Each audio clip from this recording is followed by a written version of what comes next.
obviously, the communication patterns these days are changing rapidly, and this is due to two things. So the content and technology. We have never seen much more demanding customers than in these days. They are very, especially when it comes to sustainability, since this is my core issue, my expertise. Customers want to know where their products are coming from. They want to know transparency, authenticity. They want to trust the companies, and they want to see and they want to look into each individual step along the global value chains. And on the other hand, because of technology, they have quite strong tools at their hand, so that makes them very powerful. In terms of different social media platforms like Instagram, Facebook, Snapchat, YouTube. So they have a very strong outlet to make their voices heard. But to giving you now the German perspective, and especially when it comes to the food sector, companies still, especially well-established traditional food companies, they somehow do not use the social media platforms as effectively as they could, and to communicate especially all their sustainability practices. So sometimes our companies still see it only as a nice CSR brochure instead of talking about sustainability as a core management practice.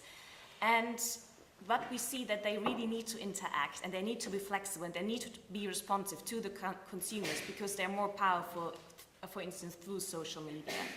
So we see also from the international community and from the regulatory environment a huge change, because as you may know, from next year onwards, there's a new EU directive coming into action, where companies at a certain size are actually, they have to disclose their non-financial information and their diversity information as an obligatory or the compulsory thing.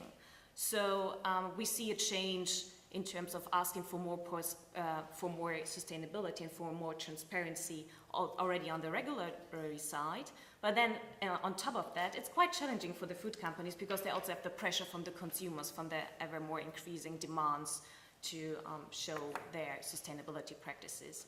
So to come to a conclusion, what companies really need to do is they need to be more flexible, more interactive, more responsive. The social media platforms offer them the ways to do that, and especially when it comes to sustainability, because there we see a lot of, this is not, it has turned from a USP to a norm, and it's an essential selling argument, and it's an essential driver for innovation, and it's nothing that we can declare as greenwashing, or nothing that we can do on the side, because this is the way of going forward.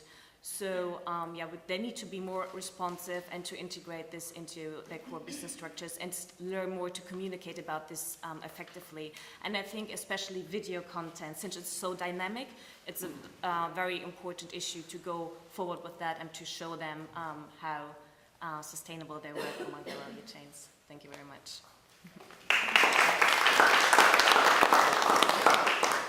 So just to make sure that I understand this right, as you see, the main problem here is the gap between the consumers and the industry. Especially in the as well-established traditional food companies, they're still a little bit of shy when it comes to the very close. I speak this from my country's perspective. So I see there's not enough interaction happening so far.